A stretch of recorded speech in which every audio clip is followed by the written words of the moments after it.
Eh bien, à nouveau, bonsoir Géraldine, bonsoir à toutes. Voilà mes excuses pour ces petits réglages de dernière minute.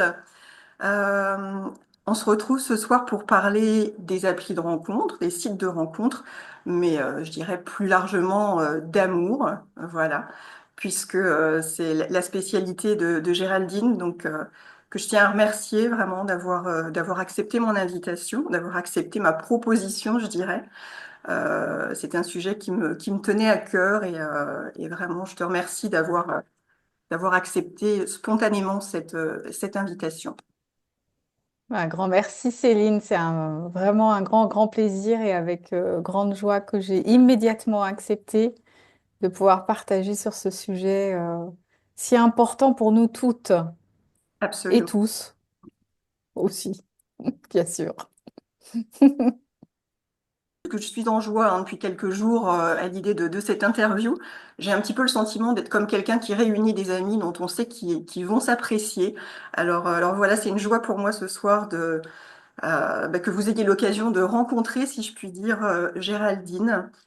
Alors j'aime à dire hein, quand je parle de toi que voilà parler de ton travail, de tes transmissions c'est une chose, mais que les vivre c'est comment dire c'est bien plus parlant.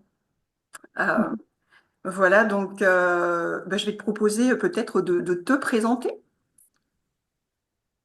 Je suis donc Géraldine Prévost-Gigant, psychopraticienne, autrice de 17 ouvrages et deux petits à venir,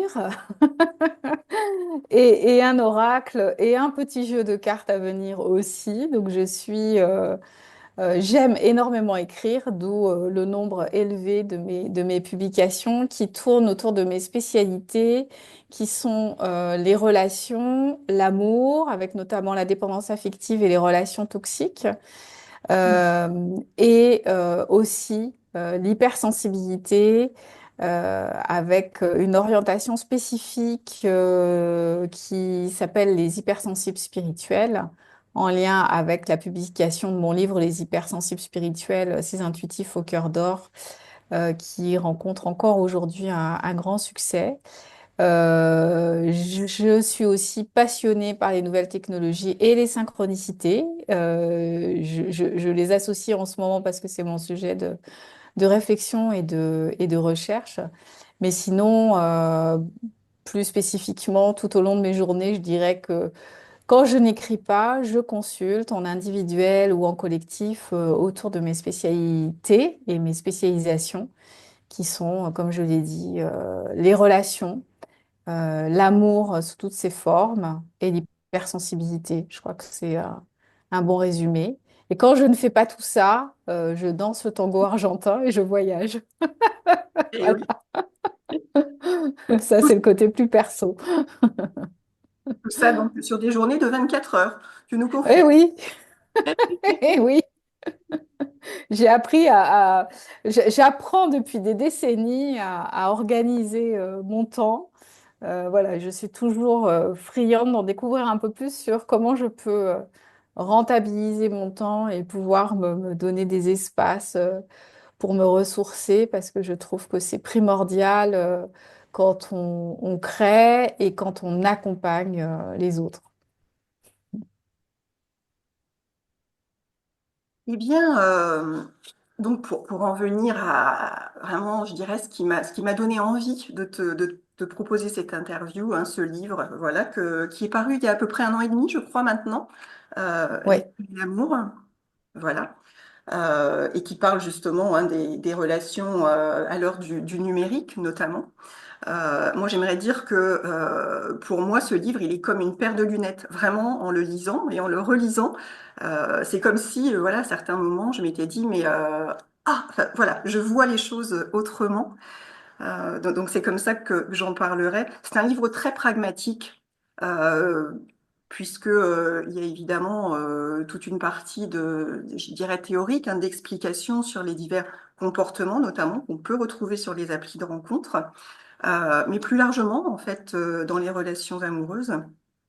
Et vous y trouverez aussi plein de tests, de petits tests comme ça pratiques, pour savoir où vous en êtes, vous, dans vos relations amoureuses, aussi dans votre lien aux relations comme ça en ligne.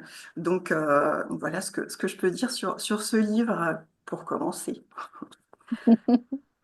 Pour entrer dans le vif du sujet, Géraldine, j'ai une question, et je vais te citer, hein, voilà.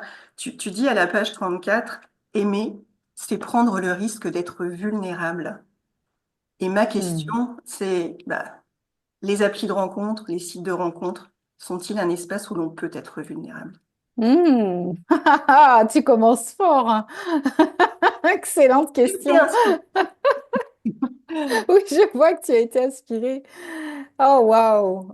Très, très, très bonne question, Céline. Vraiment, bravo parce que c'est essentiel, en effet, de pouvoir parler à la fois de vulnérabilité et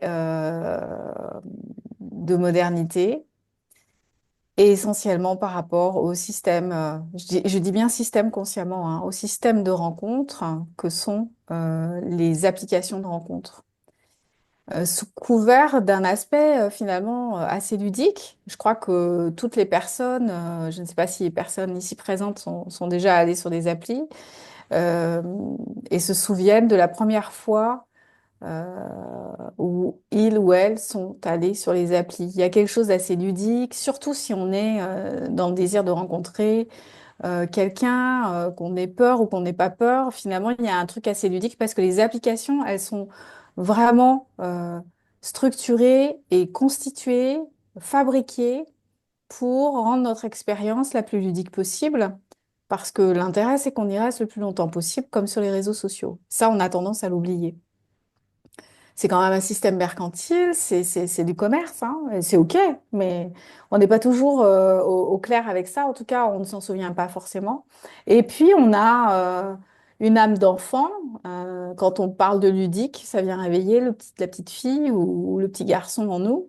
Et on aime jouer, et c'est OK, hein. Et moi, je revendique le ludique et je revendique le fait que j'invite beaucoup, d'ailleurs, mes patients ou mes proches à assumer en fait euh, d'aimer jouer. Voilà, c'est un élan naturel. Souvent, on condamne ça ou on n'assume pas. C'est un élan naturel. C'est normal de trouver quelque chose de rigolo, surtout si c'est la première fois. Et les applications de rencontre, enfin, je pense que tout le monde se souvient de la première fois euh, où nous sommes arrivés sur les applications de rencontre. Il y a une dimension ludique. Euh, Mais passer cet élan en fait du ludique, de l'enthousiasme, de la curiosité, avec mêlée de peur, etc. euh, on est amené à remplir une fiche de renseignement, généralement plus ou moins longue, plus ou moins courte, suivant la dynamique de l'application de rencontre, suivant sa structure, suivant voilà, ce qu'elle souhaite nous faire vivre. Et ensuite, il y a les rencontres elles-mêmes, donc les rencontres de visage qu'on voit, qu'on passe, qu'on laisse défiler sur notre écran, et puis ensuite oser liker ou envoyer un signal à la personne, puis éventuellement la personne qui envoie ce signal, et on peut communiquer. Et là, toute la difficulté, c'est que dans ce type de communication, avec des personnes qu'on n'a pas vues, euh, est-ce qu'on peut être dans notre vulnérabilité? Je pense pas qu'on se l'autorise. On avance masqué, forcément, parce qu'on est prudent, même si c'est très ludique, même si c'est assez excitant, etc. On va pas, on va rarement se dévoiler, et en tout cas pas rapidement. Le problème, c'est qu'au fur et à mesure des interactions et éventuellement des rencontres, va bien arriver un moment où euh, on va aller plus loin dans les échanges en termes de confidence, de parler de soi, de quitter le niveau de la superficialité. Et suivant notre profil de personnalité, on va désirer des choses plus profondes, des échanges plus profonds, plus rapidement, certainement. Et donc là, bien entendu, le sujet de la vulnérabilité arrive Et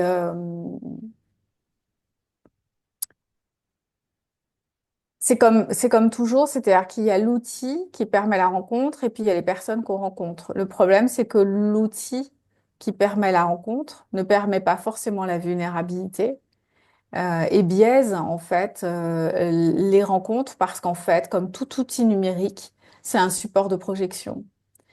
Euh, et c'est-à-dire que nous allons projeter nos désirs, nos peurs, nos fantasmes, mais l'autre va aussi projeter sur nous un ensemble d'informations euh, auxquelles on n'a pas forcément accès.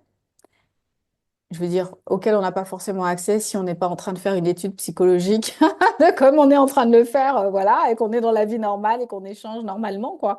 Et Et si donc, l'on n'a pas lu ce livre, peut-être? oui, et même, Et oui. et même en l'ayant lu, on est dans la vie, donc on est dans la spontanéité. On n'est pas en train de se dire qu'est-ce que cette personne est en train de voir de moi, d'imaginer de moi, de projeter sur moi. D'autant qu'en plus, on ne connaît pas sa vie à cette personne et pas suffisamment ou pas du tout. Et donc, en fait, c'est un jeu un peu biaisé. C'est-à-dire qu'en fait, chacun va projeter ses peurs, ses désirs et sa vision du monde. Et, et donc, ce jeu de dupe, bien malgré soi, permet peu euh, la vulnérabilité, à moins de rencontrer au bon moment un certain type de personne, un profil spécifique qui passait par là par erreur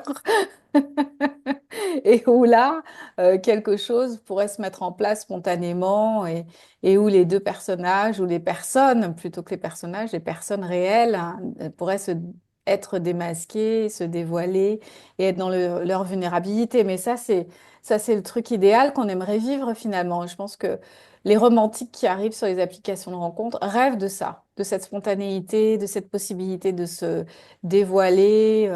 D'être dans une vulnérabilité partagée et respectée, mais c'est pas ce qui se produit dans la majeure partie des cas, malheureusement. En tout cas, malheureusement pour les romantiques qui aimeraient bien vivre ce type de rencontre.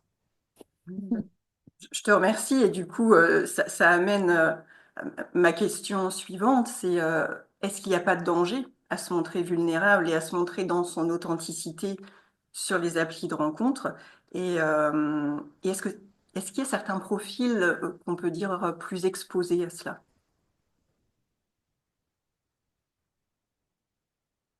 Oui, il y a des personnes, bah, les hypersensibles qui sont des personnes, des personnes qui sont altruistes, qui rentrent en relation avec une réelle authenticité, qui sont des personnes qui s'investissent à 100%, qui font pas les choses à moitié, euh, vont être en plus en recherche de réelles connexions, de réelles rencontres.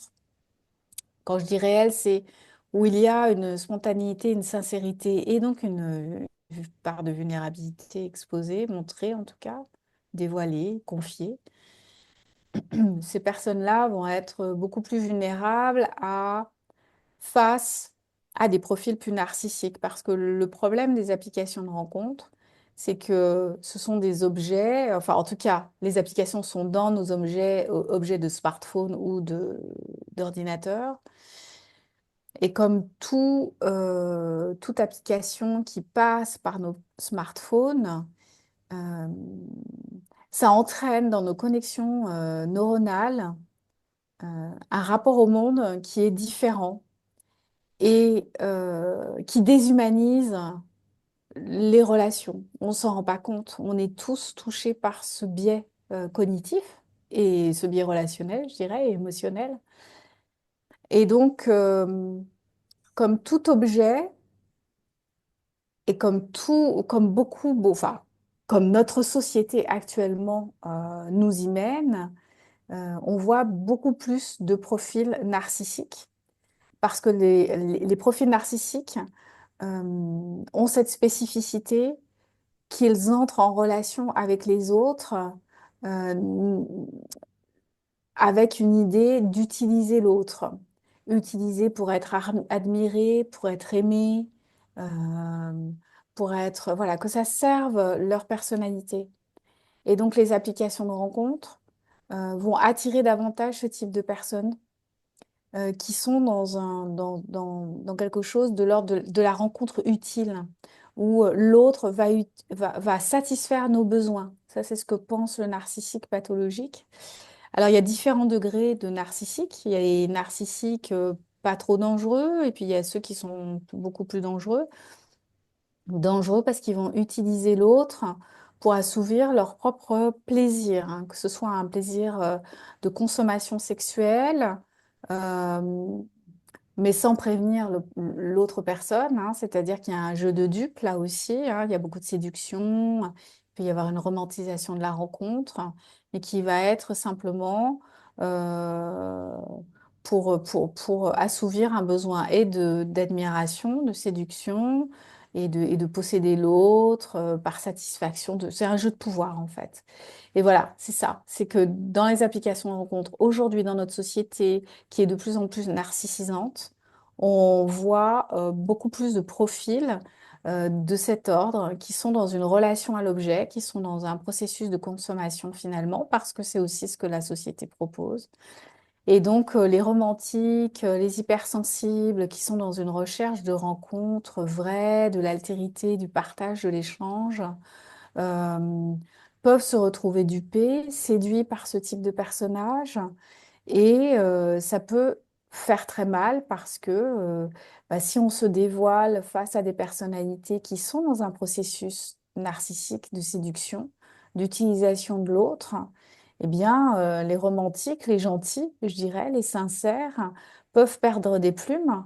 Euh, déjà parce que c'est hyper violent de s'en apercevoir et, et que c'est pas du tout ce que ces êtres romantiques, affectifs, sincères recherchent. Alors, il y a plein de questions hein, qui me viennent. Du coup, alors, je me demandais si le fait que justement ces relations soient vécues, en tout cas au début, dans une dimension virtuelle, si l'on peut dire, est-ce que ça ajoute une difficulté justement bah, quand ce genre de situation se produit, hein, voilà, qu'on se retrouve face à une personnalité de ce type, narcissique, voilà.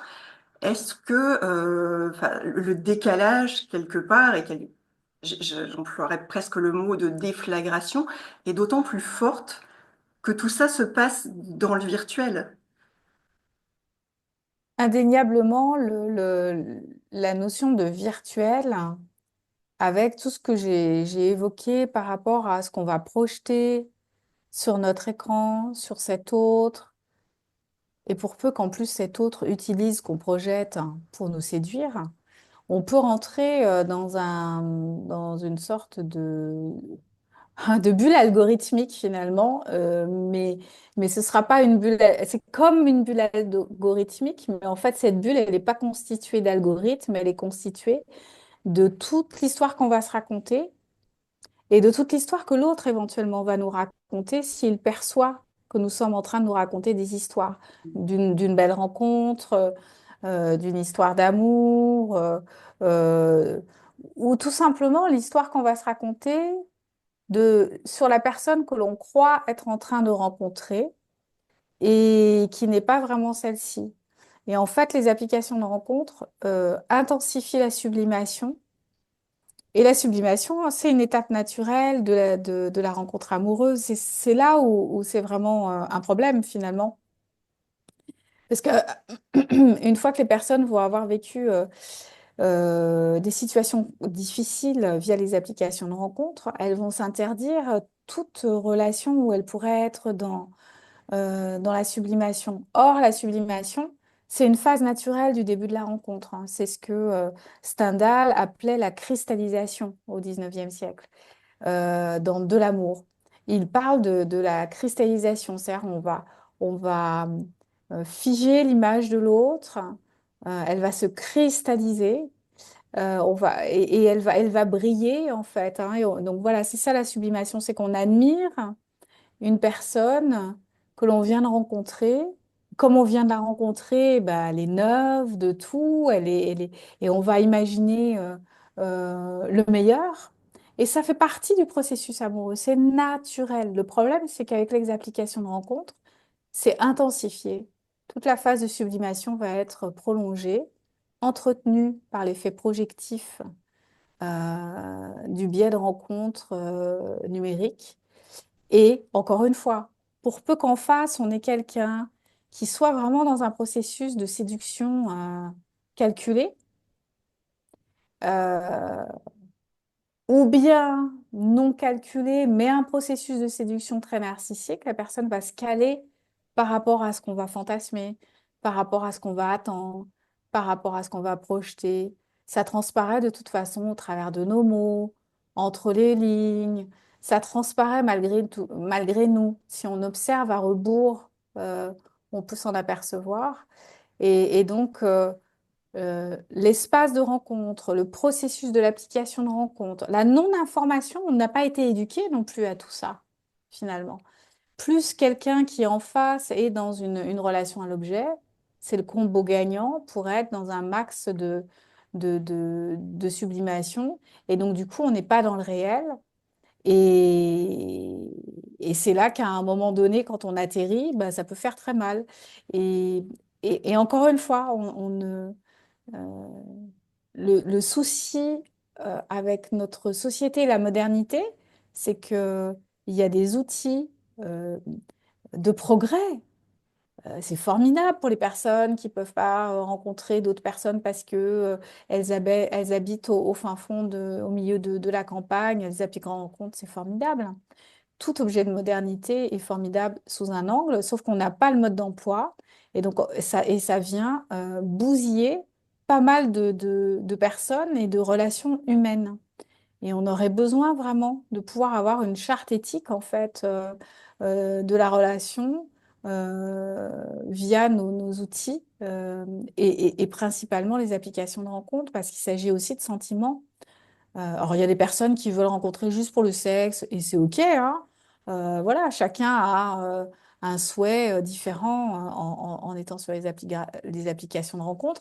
Normalement, selon certaines applications, on peut annoncer la couleur dès le départ, juste un coup d'un soir ou pour toute la vie, mais tout le monde n'est pas forcément sincère, déjà avec soi et encore moins avec les autres. En tout cas, pas tout le monde. Voilà, certains le sont, bien entendu, mais pas tout le monde. Et c'est ça parfois le problème.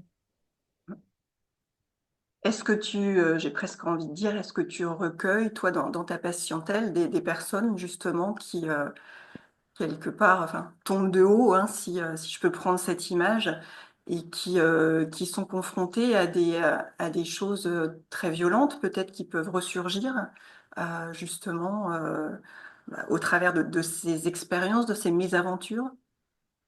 Absolument, c'est pas forcément des personnes qui seront venues spécialement pour ce sujet-là. C'est-à-dire qu'en fait, le sujet, il arrive au détour d'une séance qui était prévue, alors qu'on travaille sur un sujet spécifique en lien à la demande de la personne. Mais les patients, ils vivent leur vie et donc euh, arrive parfois ce sujet-là parce que justement, ces personnes auront eu une mésaventure. Et j'ai beaucoup de témoignages, majoritairement de femmes, mais aussi quelques hommes, hein, des hommes plus sensibles, plus romantiques, plus affectifs, bien entendu. Mais c'est quand même une majorité de femmes qui me confient leur déception, leur déboire. Euh, et là où c'est le plus destructeur, c'est qu'il y a un phénomène de répétition. C'est-à-dire que la mauvaise rencontre sur les applications de rencontre, bah, ça peut arriver. Mais ce que j'ai observé, c'est qu'il y a une répétition, en fait, d'un certain type de mauvaise rencontre. Quand je parle de mauvaise rencontre, c'est que on est vraiment avec deux profils psychologiques opposés. Par exemple, hypersensible ou le ou la romantique, quelqu'un de plus affectif aussi, qui va rencontrer des profils de personnalité qui seront plus dans l'utilisation de l'autre. Et donc, ou qui ne recherche pas la même chose, mais qui ne le dira pas. Donc le manque d'honnêteté, le manque de transparence, euh, ça va donner donc des quiproquos et amener les personnes à être dans des situations soit de vulnérabilité, soit vraiment de violence psychologique. Et c'est c'est cette répétition aussi qui va entamer l'estime de soi des personnes, et que ce sont pas forcément des personnes qui avaient un gros problème d'estime de soi, euh, mais la répétition de ces désagréments va venir les fragiliser. Et il faudrait pas penser que, ah oui, mais seules les personnes qui ont déjà une fragilité inhérente à leur histoire vont être plus fragilisées que les autres par ce type de rencontre. En fait, c'est pas vrai. Il y a des personnes qui sont bien dans leur basket, mais après 10 rencontres, hein, de ce type, euh, vont vraiment commencer à avoir une sorte de descente, pas aux enfers, mais presque, avec une perte de confiance en soi, un doute sur leur physique, leur intelligence, un doute sur leur désir, sur leur comportement. C'est comme si elles perdaient tous leurs points de repère. Elles ne savaient plus, en fait, où elles ont tort, où elles ont raison. Je veux dire par là, elles doutent de leurs propres attentes, de leurs propres désirs, elles doutent de leur représentation de l'amour, elles doutent des représentations d'elles-mêmes. Ça vient vraiment détruire la représentation qu'elles ont d'elles-mêmes dans leur vie, et l'attente qu'elles peuvent avoir d'une relation amoureuse.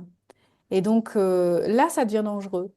Et on parle pas beaucoup de cet aspect, en fait, de cette violence psychologique. Euh, et dans Les femmes et l'amour, je suis passée par le prisme de la domination masculine et du patriarcat, parce que il y a des études qui ont été faites sur euh, le traitement des femmes dans les applications de rencontres et le traitement des hommes. Euh, Là où certains vont être visibles et pas visibles. Par exemple, il y a des applications de rencontres qui vont booster les profils de très jolies femmes et qui vont invisibiliser celles qui sont jolies et qui ont fait des études et qui sont très intelligentes et qui ont réussi dans la société, parce que ça viendrait euh, fragiliser l'estime des hommes.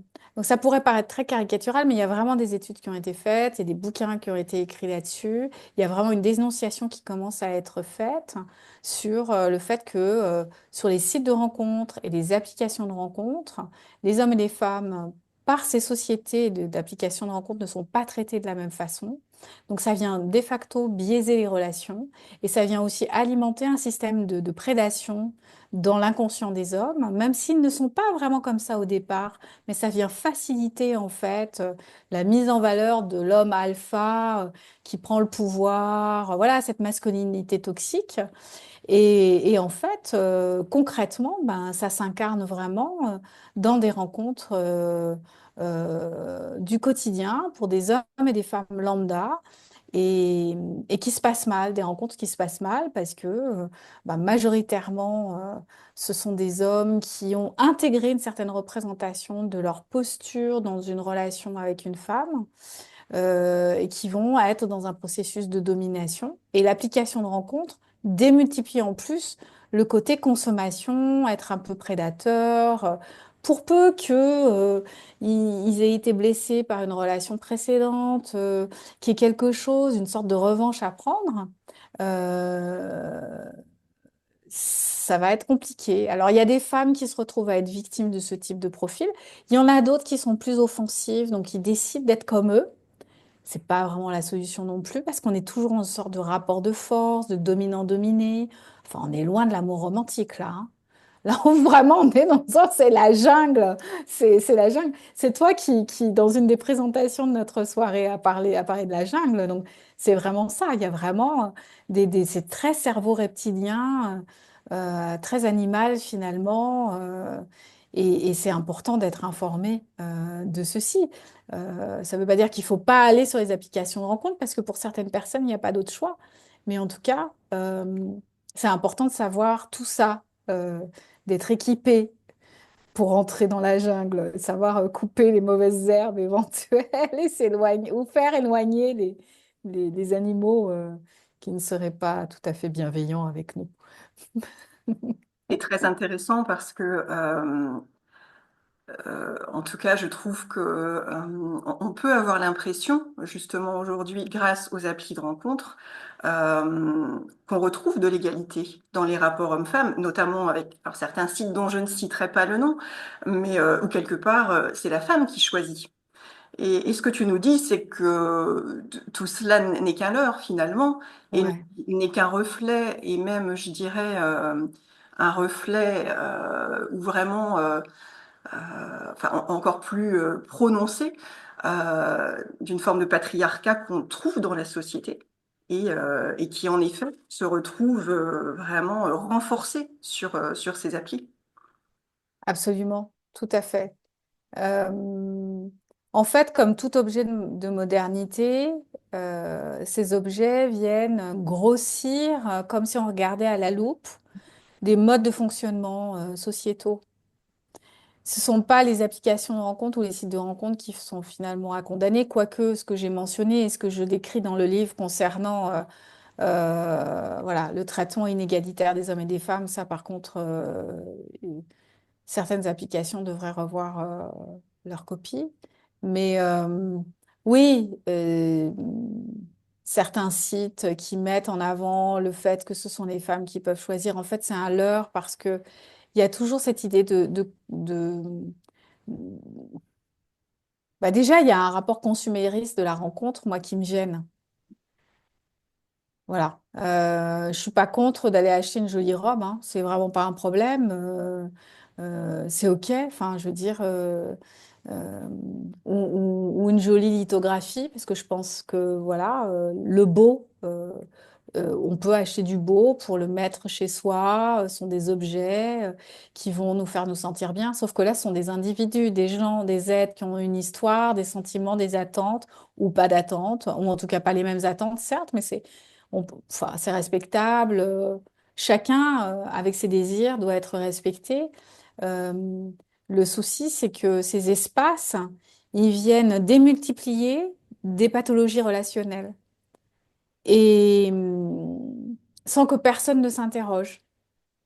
Sauf si vraiment il y a une répétition de la souffrance et que certaines personnes commencent à se poser des questions. Mais c'est comme si même parfois c'était interdit de remettre en question ces systèmes de rencontres, ces applications de rencontres, hein, parce que sinon on n'est pas moderne, on est has-been, etc. Mais c'est important de regarder d'un œil critique ce qui était censé être ludique, censé nous faciliter la vie, censé nous permettre d'être dans une altérité homme-femme, un espace de liberté où chacun peut trouver chaussure à son pied, comme je disais tout à l'heure, un coup d'un soir ou une rencontre sérieuse. Euh, il est fort probable qu'il y ait des sociétés d'application de rencontres qui étaient sincères au départ,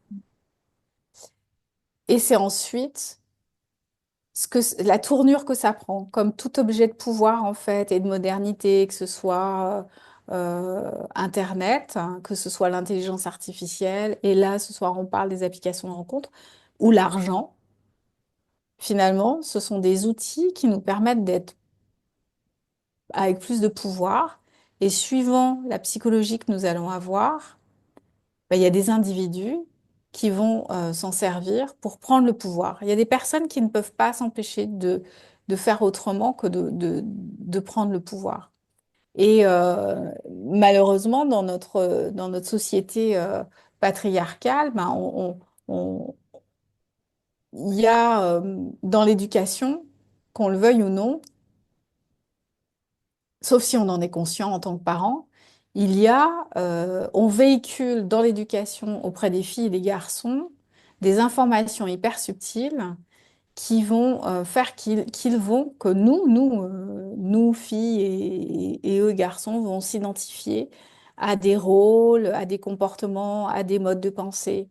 Euh, il y a plein d'études très intéressantes qui sont faites concernant les femmes qui se dévalorisent, par exemple, dans la recherche d'un job. Elles vont lire une annonce et euh,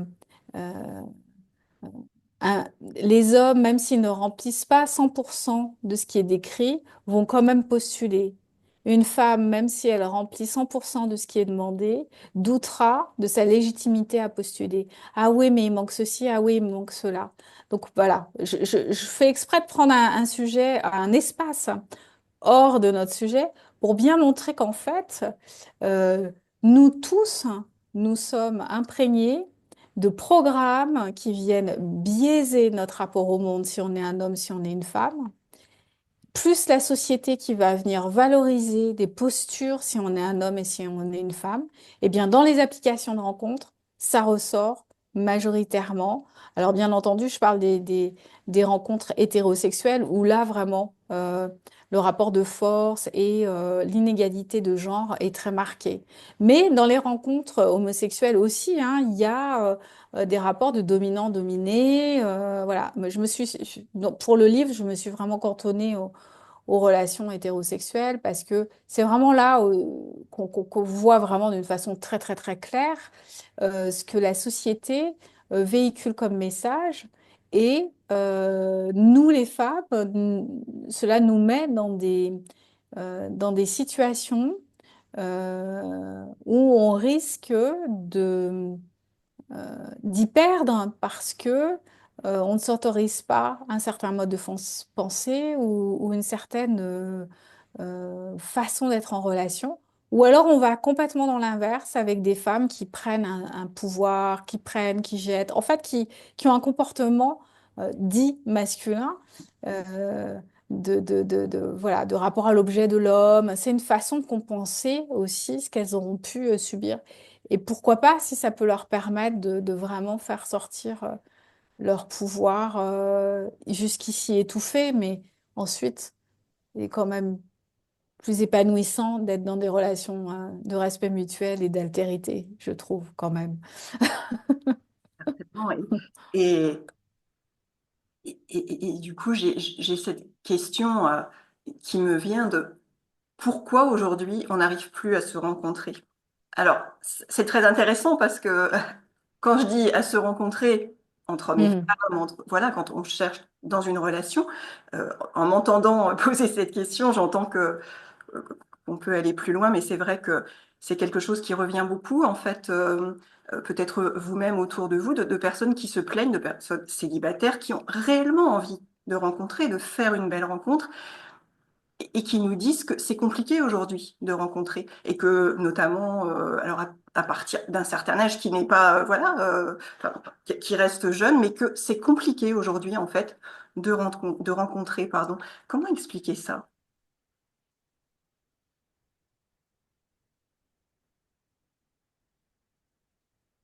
Je vais prendre un détour pour tenter de répondre à cette question qui est vraiment complexe parce que je pense qu'il y a plusieurs réponses. Mais je voudrais juste partager ce que j'ai observé ce week-end. Donc, je pratique le tango argentin depuis plusieurs années. C'est une de mes passions. Et il m'arrive régulièrement de me déplacer à travers le monde pour aller à des événements spécifiques de tango argentin. Où là, voilà, il y a donc des balles de tango où on danse avec des personnes qu'on ne connaît pas, on rencontre des personnes qu'on ne connaît pas. Et le tango est très très codifié. On n'invite pas n'importe comment. Donc il y a la mirada qui est le premier contact visuel. Puis ensuite, il y a le KBCO, qui est l'accord mutuel avec le mouvement de la tête. Ça veut dire oui, je t'ai vu et oui, je veux bien danser avec toi. Donc on voit bien là qu'il y a la notion de consentement, hein. La possibilité de choisir. On peut ne pas avoir envie de danser avec quelqu'un. Et donc on va fuir le contact visuel. Et il y aura bien sûr pas de KBCO, donc pas de consentement avec le mouvement de la tête. On peut aussi décider qu'on dansera avec cette personne sur telle musique, parce que voilà, le tango n'est pas toujours unique, il y a plein de styles de tango. Euh, voilà, donc ça, c'est les règles de base. Il y en a d'autres, mais ça, c'est les plus importantes par rapport à l'invitation. Donc là, il y a une rencontre, hein. Je suis en train de décrire, en fait, la rencontre dans le cadre du tango. Pourquoi je parle de ça? C'est parce que depuis plus de 10 ans que je pratique le tango, j'ai vu déjà une évolution du comportement des gens dans ce milieu. Et c'est pas une évolution du milieu de la danse, c'est une évolution de notre société. Parce qu'en fait, ce que j'ai très vite compris, c'est que, eh bien, ce sont des micro-sociétés à chaque instant. Les milongas, donc les bals tango, sont pour moi une étude comme en laboratoire de ce qui se joue entre les hommes et les femmes dans notre société. Et à l'évolution du milieu, de ce milieu-là, on voit l'évolution de la société dépeindre, en fait, d'éteindre, pardon, sur, euh, sur ce milieu-là. Et j'ai observé plusieurs choses ce week-end qui sont des choses qui ne font que confirmer ce que j'ai déjà observé les mois précédents, les années précédentes. Et ce qui est intéressant, c'est que suivant les pays où je vais, ça va être plus ou moins marqué. Parce que suivant les cultures dans lesquelles nous sommes, le rapport homme-femme va être différent, plus ou moins d'altérité. Et ce que j'ai pu observer, c'est que suivant l'âge, le physique et le genre, ça va être facile, pas du tout facile d'être invité à danser. Et c'est pas en lien avec la qualité de la danse uniquement. Donc il y a un groupe de danseurs qui n'est là que pour danser et vraiment avoir on appelle ça des tandas, c'est-à-dire une série de 3 tangos avec une seule personne. Et on peut vivre vraiment des grands moments de partage, parce que le challenge, c'est de danser avec quelqu'un avec qui on n'a jamais dansé et ce n'est absolument pas chorégraphié, ce n'est que spontané. C'est-à-dire que il y a des pas de base, mais ensuite, on va composer une conversation qui sera unique avec quelqu'un qu'on ne connaît absolument pas. Ce qui ressort depuis plusieurs années, c'est que il y a, suivant l'âge, donc la génération, un comportement chez les hommes et les femmes qui ne seront pas les mêmes, mais avec majoritairement quand même les hommes qui savent qu'ils ont le pouvoir et les femmes qui pensent qu'elles ne l'ont pas. Et pourquoi je dis qu'ils pensent qu'elles ne l'ont pas? Parce que moi, je n'ai jamais eu cette posture, je n'ai jamais voulu penser que je n'avais pas le pouvoir. Je choisis mes danseurs. Et ça, quand j'étais débutante aussi, hein. C'est pas seulement parce que je sais que je danse plutôt pas mal, mais c'est parce que c'est ce qu'on nous a appris. Et j'observe en fait le comportement des hommes, des femmes, suivant leur âge, suivant leurs croyances, suivant leur culture, bref, suivant tout ce que ils et elles ont dans la tête. Ça va changer toute leur soirée. Et ben, je trouve que ça résume en fait toute la difficulté que peuvent rencontrer les hommes et les femmes aujourd'hui dans notre société. C'est-à-dire qu'en fait, on n'a pas les mêmes visions, on n'a pas les mêmes règles, et suivant notre éducation, notre culture, on va pas voir la rencontre de la même façon. Et il y a des personnes qui sont complètement dans l'altérité. J'ai mon pouvoir, tu as ton pouvoir, on a le pouvoir de se choisir, de décider de se rencontrer ou de refuser. Et puis il y en a d'autres qui pensent qu'ils sont les seuls à avoir le pouvoir et que les autres, en général les femmes, parce que c'est comme ça que notre société est encore structurée, qu'elles doivent attendre que l'homme les choisisse. Et si ces femmes décident de prendre le pouvoir et qu'elles peuvent choisir, il y a une catégorie d'hommes qui s'y refusent. Et donc c'est là où il y a un problème, c'est-à-dire qu'en fait, la rencontre n'est pas possible à ce moment-là. Donc dans tout ce que je décris, c'est exactement la même chose dans la société. Ça veut dire qu'il va y avoir un nombre assez petit finalement de personnes qui vont pouvoir se rencontrer, qui auront les mêmes valeurs, la même vision, le même respect, la même attente d'altérité, et qui seront avec des codes qui seront les mêmes. C'est pour ça que c'est difficile. aujourd'hui la rencontre. Alors bien sûr, il y a aussi la modernité, le temps, des rythmes de vie qui ne sont pas forcément les mêmes, une société hyper consumériste, un isolement beaucoup plus depuis le Covid. Les gens s'isolent davantage, ils voyagent beaucoup, mais ils sortent moins en ville. Ils sortent moins au resto, les statistiques le prouvent. Il y a beaucoup, beaucoup plus de tourisme. Je crois qu'il y a une augmentation de 70% depuis le Covid. En revanche, au quotidien, les gens sont moins enclins à sortir. Ils aiment bien faire cocooning. Et surtout, pendant des périodes de crise mondiale, comme nous sommes en train d'en traverser une, où il y a beaucoup de peur, et donc il y a le mécanisme de défense naturel de l'humain qui est de prendre refuge chez soi et de faire davantage cocooning. Donc tout ça mis bout à bout, bah ça rend les rencontres difficiles, compliquées.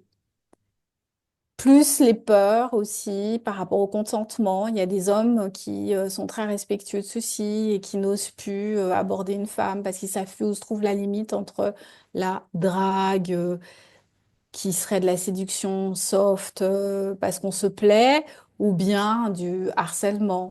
Euh, Bref, je pense que nous tous, en fait, tous nos repères sont en train de voler en éclats et qu'il y a beaucoup de choses à réécrire. C'est une bonne nouvelle parce qu'on peut réécrire quelque chose, une société, en tout cas une société de la rencontre qui pourrait être quelque chose de super. C'est peut-être justement maintenant qu'on peut s'atteler à la tâche en prenant conscience de tout ça. J'aimerais bien, moi, que ce soit ça. Et, euh, et merci vraiment pour ce que tu nous partages ce soir, parce que on sent à la fois que bah, chacun peut choisir de reprendre sa responsabilité dans la relation. J'aime beaucoup et je ne sais pas vous qui êtes présente, mais moi j'ai très envie de garder cette phrase de je choisis mon danseur. Alors en me disant que le danseur peut être dans n'importe quel contexte finalement, mais voilà, j'ai ce droit de choisir mon danseur. Et je ressens comme un besoin de réalignement, de réajustement quelque part entre hommes et femmes, voilà, dans la relation. Et je trouve, en tout cas, c'est très aidant de comprendre en effet qu'il y a, comment dire, un delta entre le nombre en fait de personnes qui ont envie de se rencontrer, mais de comprendre pourquoi ça ne se produit pas en fait. Mais parce qu'en effet, c'est comme si ces personnes n'étaient pas au même niveau et avec on a l'impression peut-être qu'elles ont des attentes communes, mais c'est pas le cas en fait. Et puis des postures aussi, enfin, tout ça fait que la rencontre ne peut pas se produire. C'est assez évident quelque part. La façon dont tu nous l'expliques, je trouve que, bah, en effet, oui, on se dit, ah mais voilà, oui, on comprend pourquoi ça se passe ou ça ne se passe pas en tout cas aujourd'hui. Mm. Et il y a aussi ce que j'ai observé ce week-end, c'est qu'il y a des hommes qui veulent pas perdre le contrôle. Par exemple, il y avait un danseur qui dansait super bien. Je pense que ça aurait pu vraiment matcher avec mon style de danse. Donc je l'ai regardé, je l'ai miradé d'une façon assez offensive, mais pas agressive, mais bien précise. Et deux fois, pas trois, hein. Deux fois. Déjà, c'est deux fois de trop. Et il m'a regardé. Et j'ai compris qu'il n'était pas ouvert à la rencontre. On peut vraiment faire un parallèle avec la rencontre, quelle qu'elle soit d'ailleurs. Ça peut être une rencontre artistique, une rencontre amicale, une rencontre amoureuse. Là, c'est une rencontre de partage de co-création, c'est artistique aussi. Euh, il n'était pas du tout open. Et je me disais, mais le gars, il n'a même pas regardé comment je danse.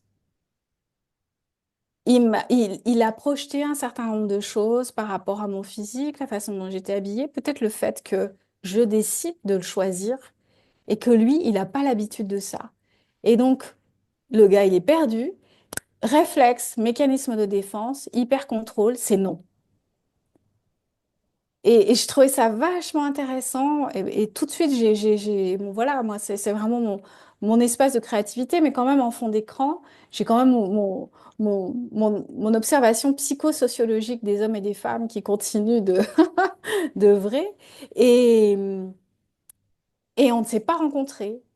Et il m'est déjà arrivé ce type de situation où ensuite, des mois plus tard, dans un autre pays ou dans un autre événement, je revois cette même personne qui soudain a absolument envie de danser avec moi et va être dans l'autre posture. C'est-à-dire, c'est lui qui va chercher à vouloir danser avec moi. Et parce que soudain, il va projeter autre chose, il est dans un autre mood, c'est un autre contexte, etc. À voir si cette fois-ci, moi, je dirais oui ou pas. Si je me vengerai ou pas, mais je trouve que c'est hyper intéressant de voir qu'en fait, c'est souvent les hommes dans ces environnements-là qui refusent en fait de perdre ce pouvoir et être dans une forme de why not? Qu'est-ce que je perds à découvrir? Peut-être que je vais avoir une très belle surprise, que ça va être un super moment de danse. Et ben, pour arriver jusque-là, il y a des personnes, elles doivent vraiment faire un vrai travail sur elles. Et dans la vie de tous les jours, c'est pareil. Finalement, beaucoup de gens veulent rencontrer des personnes avec ils ont des repères bien spécifiques dans leur tête, mais ils ne sont pas vraiment ouverts à la rencontre. Et ça donne lieu, en fait, à soit ces séductions offensives, ces je te prends, je te jette, cette non-sincérité ou cette non-vulnérabilité. C'est une façon, finalement, de contrôler ce qui fait peur, hein. Finalement, le pouvoir rencontrer en dehors des applications de rencontre demande de faire un travail sur d'accepter de ne pas tout contrôler, d'être rassuré quant au fait que c'est pas dangereux.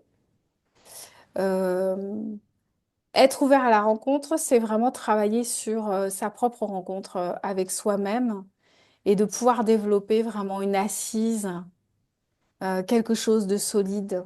À l'instar de cet exemple que j'ai cité, où j'ai essuyé deux refus francs et très clairs. J'ai très bien vécu, mais il y a 10 ou 15 ans, quand je démarrais la pratique du tango, je le vivais pas du tout comme ça. C'est vraiment cet espace qui a été aussi très thérapeutique pour moi. Je le vivais, ça a réactivé mes blessures de rejet, mes blessures d'abandon, mon manque d'estime de moi, etc., etc. Bon, déjà, j'allais pas faire une demande aussi offensive. Jamais j'aurais pris ce risque-là. Donc, en fait, c'est ça ce que je veux souligner, c'est que reprendre son pouvoir du choix, reprendre son pouvoir de la confiance en soi, de savoir véritablement qui nous sommes, peut nous permettre d'être disponibles et ouverts à la rencontre, qui soit en dehors de ces espaces d'application. Je pense qu'en fait, les gens ont peur de se rencontrer dans la vraie vie. C'est ça le point auquel m'amène cette anecdote. C'est que finalement, il y a beaucoup de peur et qu'on a tout à gagner de travailler sur nous-mêmes pour renforcer notre estime de nous-mêmes parce que on aura beaucoup moins peur de se retrouver dans des situations où ça ne matche pas et on sera aussi beaucoup plus vigilant et on sera moins happé par des personnalités qui ne nous correspondent pas. Ça protège aussi finalement. D'un côté, on va être beaucoup plus ouvert dans une sorte de lâcher prise et de l'autre côté, on va être très clair par rapport à là où on n'ira pas parce qu'on sentira bien qu'il y a des profils de personnalité qui peuvent être très attirants mais qui sont dangereuses pour nous parce que c'est des profils qui sont pas compatibles avec les nôtres et que ça peut être nocif pour nous. Je vois que le temps file et j'aurais encore tellement de questions à te poser et puis j'aurais aimé aussi voilà, que vous puissiez partager vos expériences avec nous, mais en tout cas, ce que tu viens de nous livrer m'amène à cette question finalement clé de est-ce que, est-ce qu'on a raison en fait de chercher l'amour? Est-ce, Bah, est-ce que l'amour se recherche? non, Je veux dire non, autrement. absolument. Enfin, moi, je suis convaincue que non. Ouais. Je suis convaincue que non. Euh,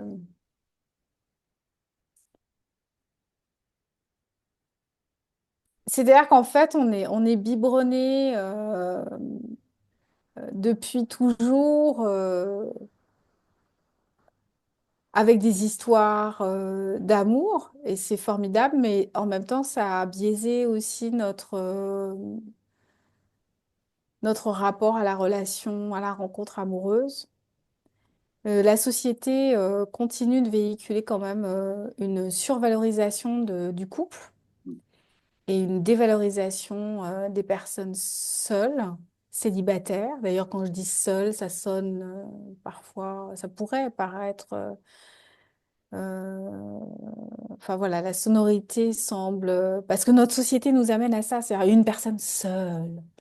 Ouais, enfin, ça peut être une personne avec elle-même déjà, elle n'est pas forcément seule, elle a des amis, des passions, elle a elle-même, elle est donc pas seule. Enfin, voilà, on est vraiment dans une société qui survalorise la relation de couple. C'est ce qui fait que beaucoup de gens vont être à rechercher l'amour et parce que la rencontre amoureuse viendrait valoriser aussi leur statut aux yeux de la société, à leurs propres yeux, etc. C'est déjà ce qui fait basiquement euh, mettre en route des personnes pour rechercher l'amour.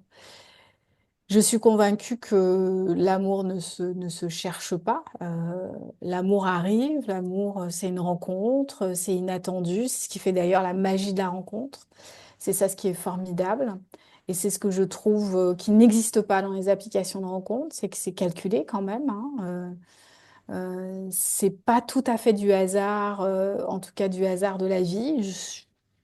Certaines personnes pourraient penser le contraire. Moi, c'est en tout cas pas mon point de vue. Je trouve que euh, la vie a bien plus à nous offrir en termes de rencontres que les applications. Par contre, les applications peuvent permettre de ne pas se sentir isolé pour les personnes qui sont déconnectées des villes, des grandes villes, qui ont par exemple aussi des vies avec des horaires décalés.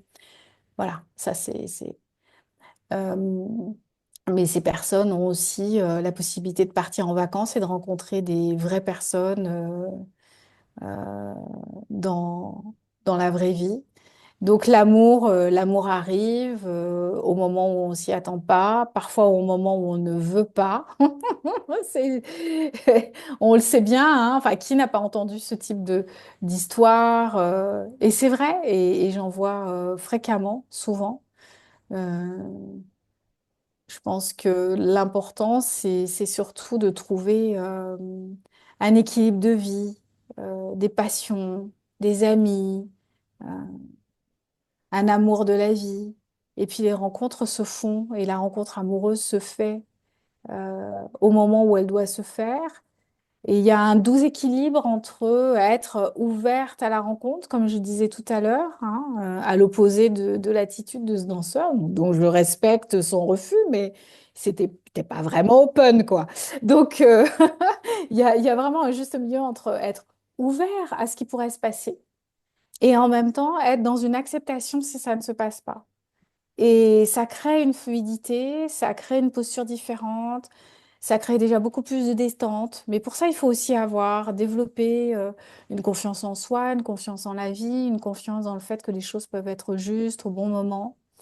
Mais il y a vraiment ce doux équilibre entre si quelque chose se passe, j'accueille, euh, mais ne pas être dans cette quête, cette tension euh, cette saisie qui vient modifier notre façon d'être avec les autres, qui peut aussi biaiser, fausser notre perception des autres parce qu'on veut tellement la rencontre bah, qu'on peut faire une fixette sur quelqu'un parce qu'on a décidé que ce serait cette personne, parce qu'il faut absolument qu'on rencontre, parce que notre estime de nous-mêmes est en jeu, parce que blablabla, voilà, il y a cette tension-là, ce truc-là hyper flippant qui fait que là, avec cette personne-là, il faut que ça matche, quoi, faut que ça matche. Et du coup, c'est à ce moment-là qu'on peut mettre des œillères et ne pas voir que c'est une personne qui sera pas la bonne pour nous, ou voir qui sera peut-être nocive pour nous. Donc voilà, c'est vraiment, je trouve, la différence entre chercher l'amour et être dans une disponibilité. C'est vraiment une philosophie, une posture, un état d'être différent. euh, et dans cette posture de disponibilité, d'ouverture, c'est gage d'épanouissement et de paix intérieure. Ça, c'est très important de de pouvoir l'expérimenter. Ben, merci pour ces paroles pleines de douceur et d'ouverture, justement, et de confiance, j'ai envie de dire aussi que finalement, les choses peuvent se faire naturellement.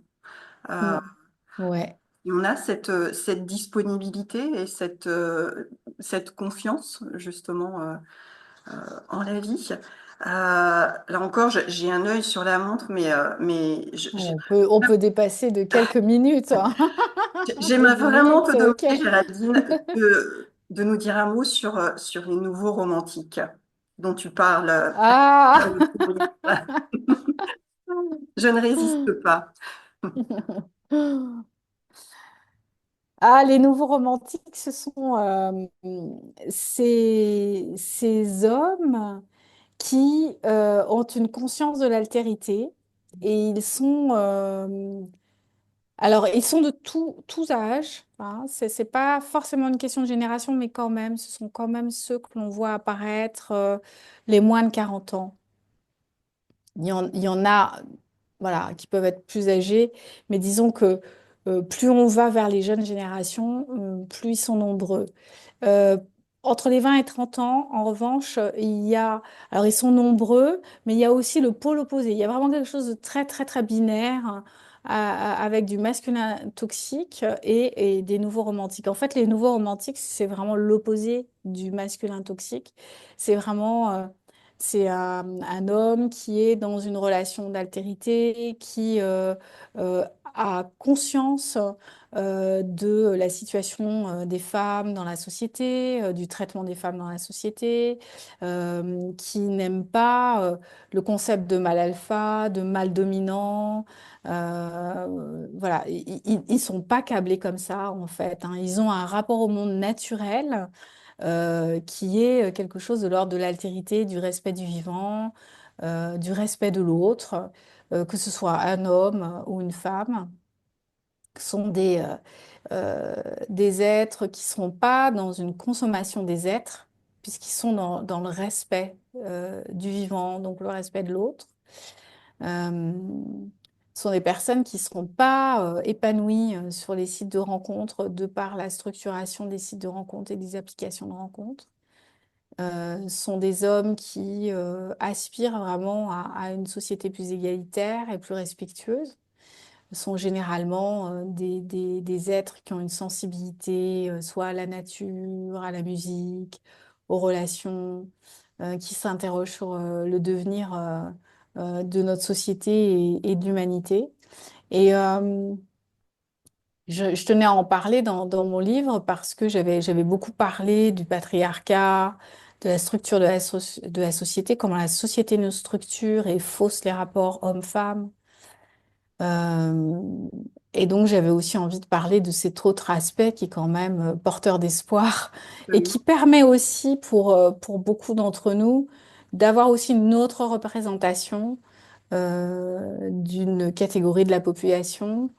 Et c'est un profil qui a commencé à émerger au cours de mes échanges avec les personnes que j'accompagne, et notamment les femmes, spécifiquement les femmes puisqu'on parlait beaucoup de leurs désagréments, mais à un moment donné, je m'étais aperçue que leur représentation de l'homme qui pourrait leur correspondre n'existait pas. Il y avait soit un idéal, c'est-à-dire inatteignable, pas très concret, pas très réel, soit une image très sombre, en fait, du mec pas sympa, toxique, masculin toxique, mais il n'y avait pas dans leur représentation quel pourrait être à quoi elles reconnaîtront un être dont elles tomberaient amoureuses et qui correspondrait pas en tout point, mais en beaucoup de points à leur valeur. Et c'est comme ça que les nouveaux romantiques ont émergé. Puis je les ai vus arriver en consultation. Ça a été un truc aussi très très fort, c'est qu'après l'écriture du livre, c'est c'est une synchronicité, ça n'a aucun lien avec le livre parce que ceux auxquels je pense, ils n'ont pas lu mon livre. Et en fait, j'ai vu arriver dans ma patientèle des nouveaux romantiques. Ah, ça a été un truc assez dingue. C'est arrivé à peu près un an, ouf. 6 mois, 10 mois après l'apparition du livre. Et je pense que c'est parce que moi-même, je suis dans ce type de réflexion et que je pense que, voilà, en tant que praticien, nos clients, patients ne viennent pas à nous par hasard et inversement. Je pense qu'il y a quand même des connexions, mis à part nos spécialisations, hein. Mais j'ai vu arriver donc des nouveaux romantiques en consultation et ça a été un vrai bonheur parce que j'ai pu les observer, les écouter, les voir vraiment comme sortis de mon livre. Et je peux rien dire, mais j'avais qu'une envie, c'était de dire à mes patientes, voyez, regardez, ils sont là.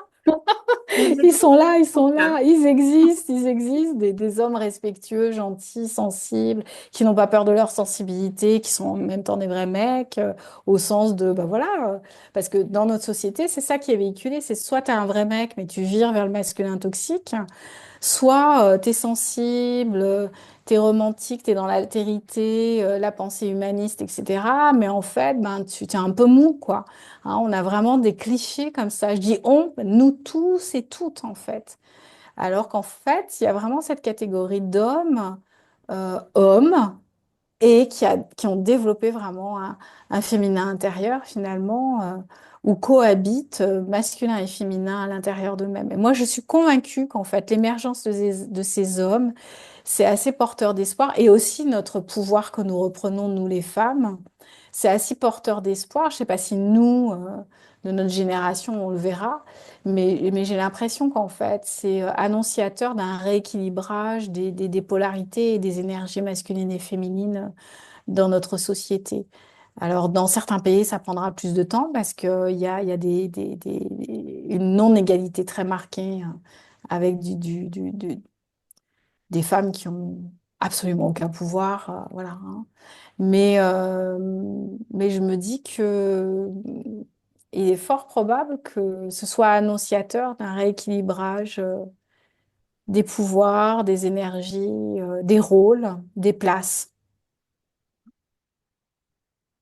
Oui, il y a visiblement en tout cas un changement qui est en route et une fois encore, enfin, je dirais ce que tu nous as partagé ce soir euh, peut nous permettre voilà, de se dire qu'on a, on peut en fait reprendre ce pouvoir qui n'est pas une prise de pouvoir sur l'autre, hein, mais qui est juste reprendre ce pouvoir qui nous appartient et qui a sa place en fait dans la relation. Et où on peut trouver de l'altérité justement là-dedans et de l'égalité en effet dans la relation et qu'il est important, même essentiel, je dirais, de retrouver, de reconnecter à ce pouvoir, en tout cas en tant que femme. Hmm. Euh, merci. Absolument. Hmm.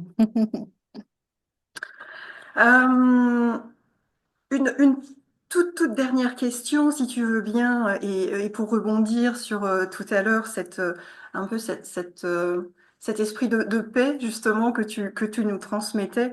J'aime beaucoup cette phrase que tu dis dans ton livre, l'amour passionnel fait souffrir, l'amour sain fait se sentir en paix. Alors j'aimerais te demander, Géraldine, ce soir, est-ce que on est d'accord, l'amour ne doit pas forcément faire souffrir? Non, heureusement non. Ouais.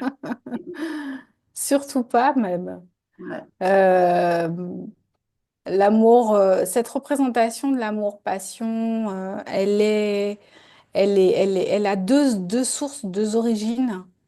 Elle peut être l'environnement dans lequel on a grandi et la qualité ou la non-qualité d'amour que nous avons reçu de nos parents. De quoi est-ce que c'était mêlé, hein? Je pense notamment aux personnes qui ont grandi dans un environnement violent, violence physique ou violence psychologique, vont associer l'amour avec une forme de brutalité, de mal-être, voire de souffrance.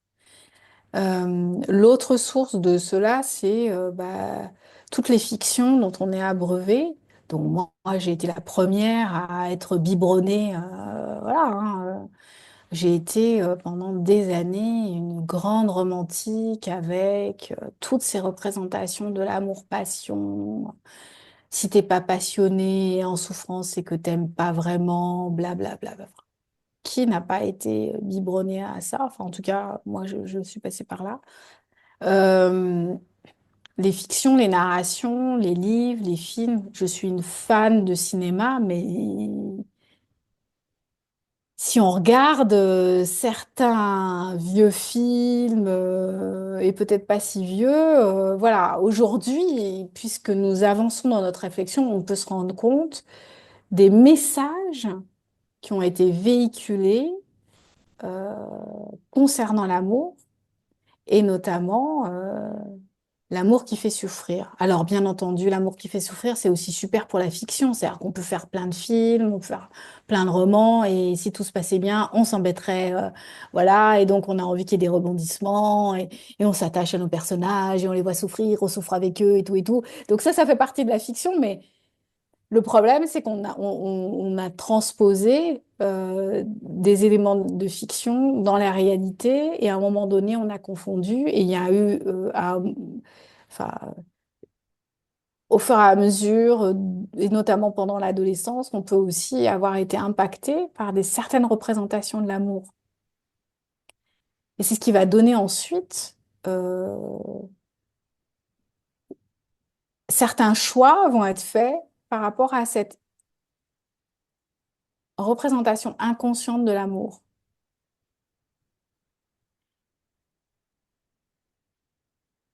Bien entendu, il peut aussi y avoir la mésestime de soi, le non-amour de soi.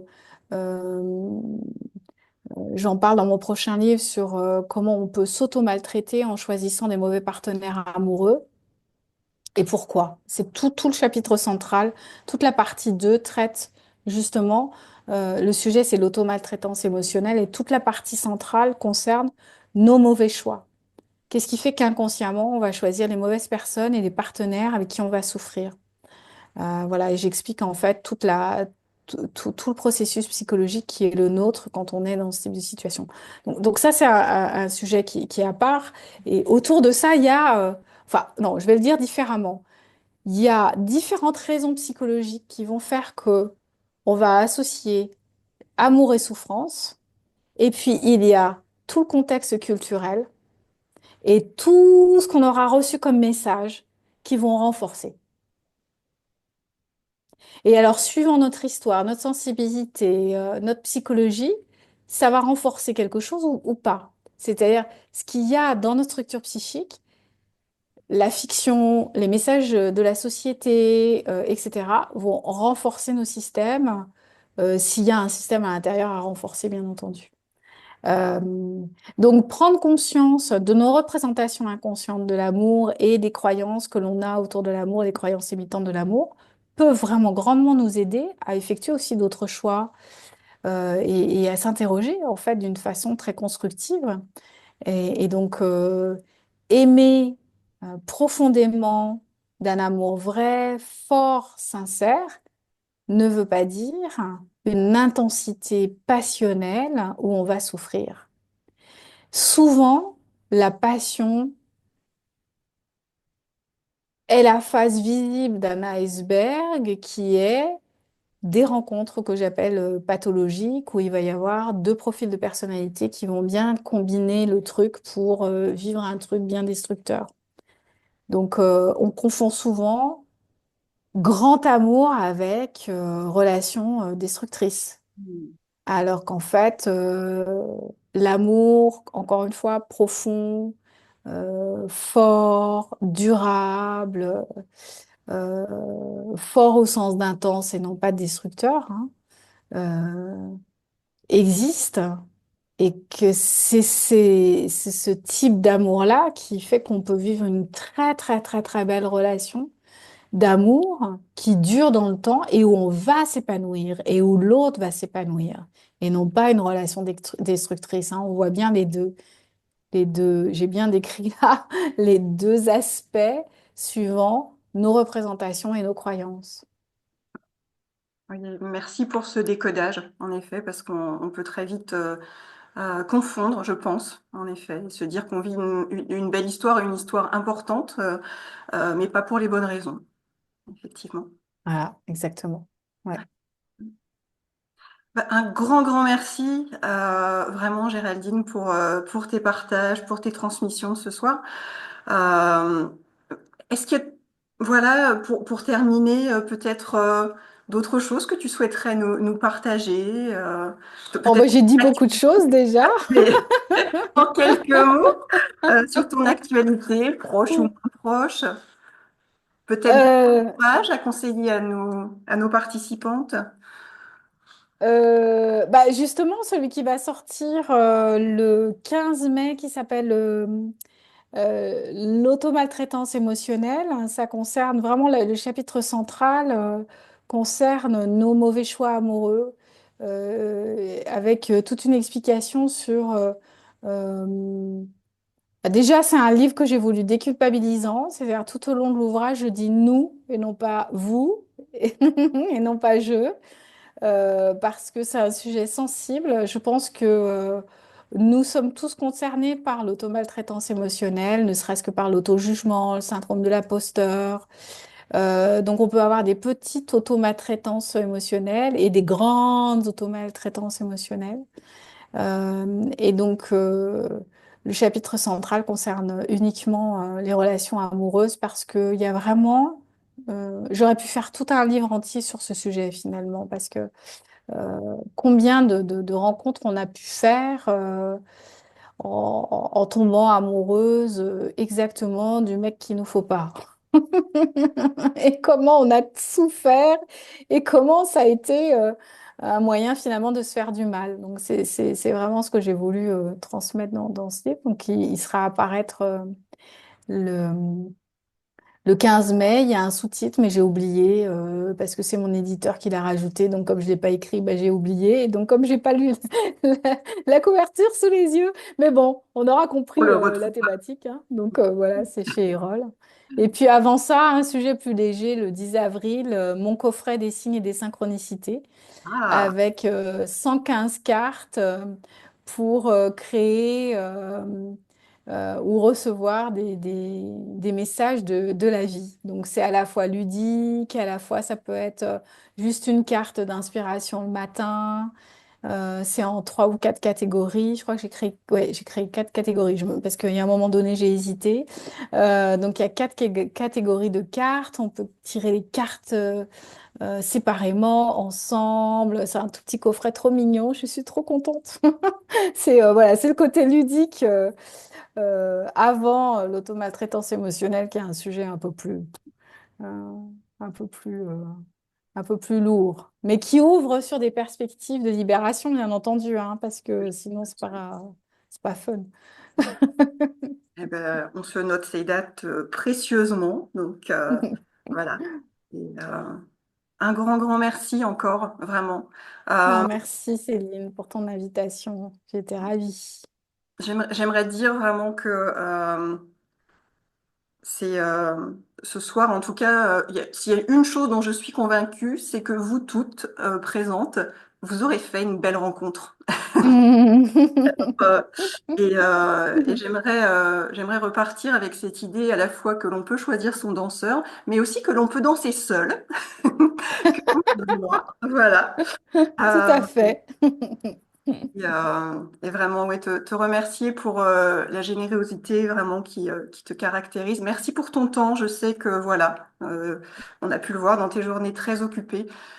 Tu nous as accordé vraiment ce temps avec, oui, avec générosité, pardon, qui te caractérise. Et puis, merci pour ton engagement constant, vraiment, auprès de nous, les femmes. Et merci de nous montrer la voie aussi, celle du courage qu'il faut souvent aussi pour voilà dans cette société en mouvement hein, qui évolue. Mais vraiment merci pour ça, ouais. Merci pour l'inspiration, je dirais. Un grand merci Céline. Je suis très très touchée. C'était important pour moi de répondre à ton invitation sur ce sujet si important pour nous toutes. Et vraiment, et merci pour la qualité de tes questions et de cet échange entre nous. Voilà, vraiment, c'était avec grand, grand plaisir et grande joie. Merci à toutes pour votre présence, même si on ne vous a pas entendu, sachez que voilà, vraiment. Votre présence était précieuse. Donc, le replay que je vous transmettrai dès demain. Et puis, comme je suis très sympa, je vous renoterai certainement les dates de sortie des prochaines créations de Géraldine. Je suis sûre que vous aurez hâte de les découvrir aussi. Un grand merci, une belle soirée à Merci. toutes. Merci à toi encore, Géraldine. Merci Céline. Merci à toutes. Et à très bientôt. Très belle soirée. Merci.